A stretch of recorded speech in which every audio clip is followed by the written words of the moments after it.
لو انت عايش في مصر زينا دلوقتي، أكيد سمعت أرقام شبه دي. الاحتياطي النقدي فوق 50 مليار دولار. التوقعات للنمو ارتفعت من 4.9% ل 5.2%. وخدمة الدين الخارجي في سنة واحدة حوالي 38 مليار دولار.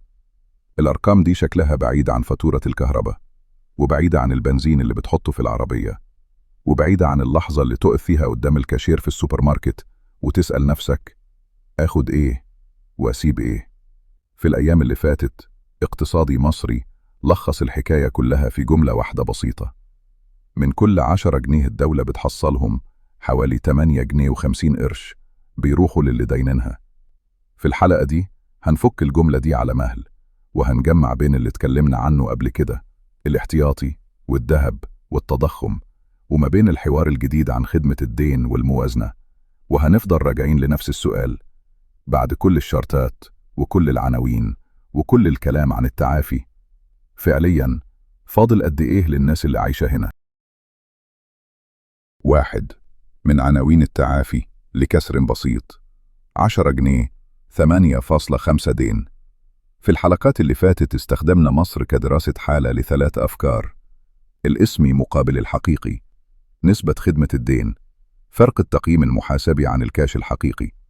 شفنا إن الاحتياطي الرسمي طلع فوق 50 مليار دولار، وفي نفس الوقت محللين بيتكلموا عن احتياجات خارجية لا تقل عن 50 مليار دولار في سنة واحدة، عشان أقساط قروض قديمة، فوائد، ودفع ثمن واردات أساسية زي الوقود والقمح والدواء. النهاردة في طبقة تانية من الصورة: تقريبا 65% من إجمالي مصروفات الموازنة رايحة لخدمة الدين، وحوالي 85% من إيرادات الدولة رايحة برضو لخدمة الدين. يعني بمنتهى البساطة، من كل 10 جنيه الدولة بتحصلهم، 8 جنيه ونص يروحوا فوائد وأقساط للي سلفونا قبل كده.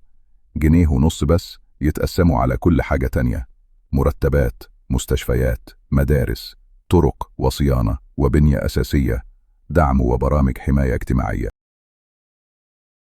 ثانياً، سلم الأرقام: 32 إلى 38 إلى 50 إلى 65. تعال نحط أرقام واضحة جنب بعض.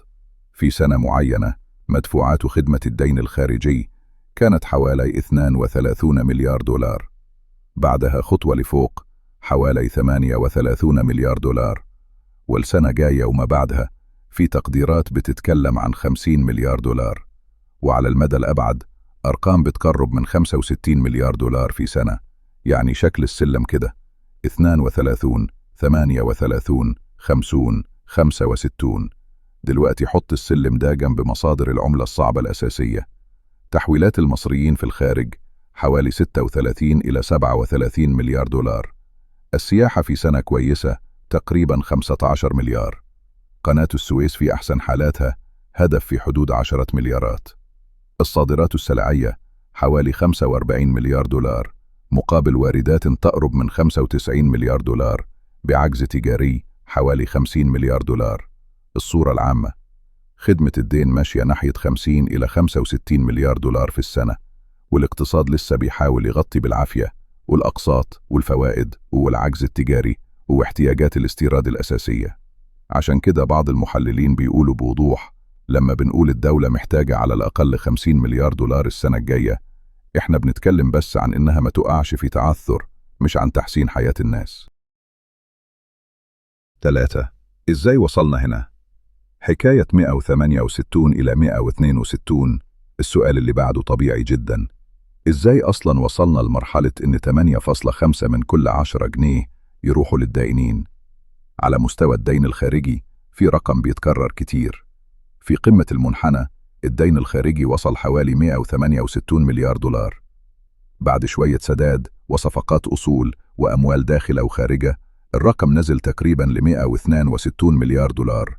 لو رجعنا لسنين قبل كده بنلاقي تقديرات أقل بكتير، أرقام حوالين 45 إلى 50 مليار دولار في فترات أقدم، يعني في أقل من جيل. مش بنتكلم عن زيادة 5 أو 10 مليارات، بنتكلم عن زيادة عظيمة تعدي 100 مليار دولار. التزامات إضافية على البلد. المؤيدين للمسار الحالي بيقولوا: صح استلفنا، بس عملنا طرق وكباري وعاصمة جديدة ومحطات كهرباء ومواني ومشروعات بنية أساسية ضخمة. النقاد بيسألوا سؤال تاني: طيب، لو استلفنا أكتر من 100 مليار دولار عشان التنمية، فين التنمية اللي بتساعد النهاردة في سداد الدين؟ هنا بتظهر فكرة جافة لكن مهمة: مضاعف الاستثمار. 4. اختبار المضاعف. استلفنا 100، رجعنا قد إيه؟ في الاقتصاد، الاستدانة مش دايما حاجة سيئة في حد ذاتها.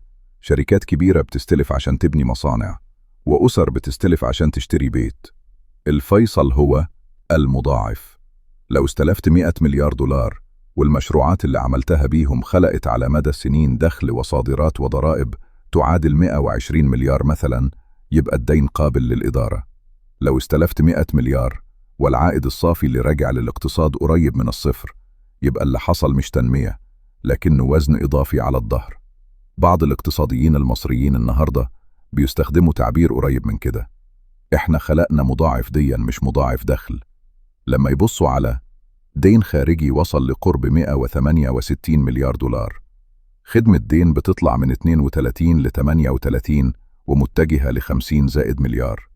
موازنة عامة فيها 65% من المصروفات خدمة دين و86% من الإيرادات خدمة دين، وفي نفس الوقت عجز تجاري حوالي 50 مليار دولار، وفجوة دولارية مستمرة، وخدمات عامة لسه بتشتكي من نقص التمويل. بيلاقوا إن النتيجة الأوضح ل10 سنين مشاريع ضخمة هي مزيد من الدين مش مزيد من القدرة على السداد. في جملة واحدة قاسية لكنها دقيقة: إحنا استلفنا عشرات المليارات، بس المشروعات الجديدة اللي تساعدنا نسدد الديون يا إما مش باينة يا إما أصغر بكتير من حجم الدين الفعلي. 5. الحيز المالي. إحنا عايشين جوه جنيه ونص. نرجع تاني للصورة البسيطة: 8 جنيه ونصف من كل 10 خدمة دين، جنيه ونصف كل شيء آخر. ده معناه إيه عملياً؟ لو أنت دكتور أو ممرضة في مستشفى حكومي، مدرس في مدرسة حكومية، موظف في حي أو محافظة، أو أسرة بتعتمد على دعم خبز أو مواصلات عامة أو دواء في مستشفى حكومية، أنت فعلياً بتحاول تعيش وتشتغل جوه مساحة الجنيه ونص دي. كل مرة نسمع عن زيادة في أسعار الكهرباء، زيادة في أسعار الوقود، رفع تذكرة المترو أو المواصلات، أو تقليل دعم في مجال معين، فالغالب ده مش قرار منعزل، ده عرض من أعراض نفس المرض.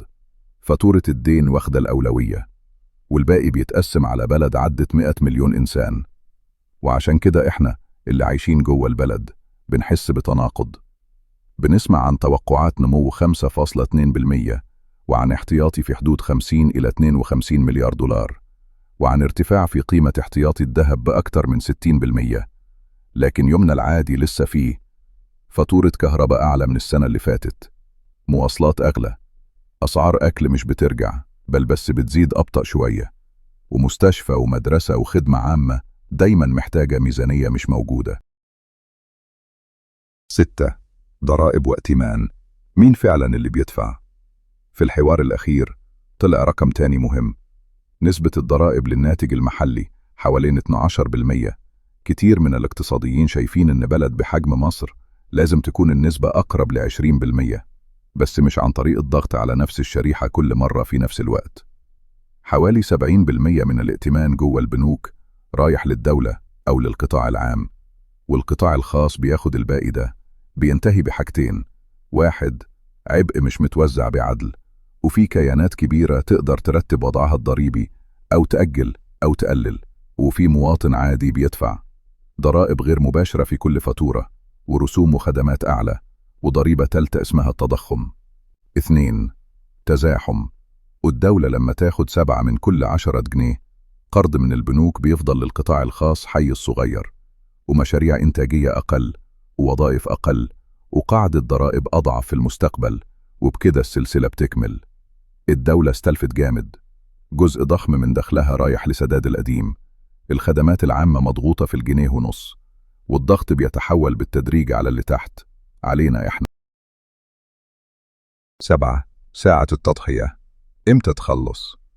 حتى في الخطاب الرسمي في جملة بتتكرر: لازم جيل أو جيلين يتحملوا. سنين صعبة دلوقتي عشان المستقبل يبقى أحسن. نظرياً الفكرة مفهومة.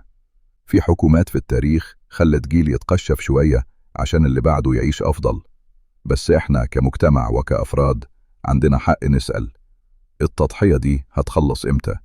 وإمتى هنشوف العائد اللي توعدنا بيه؟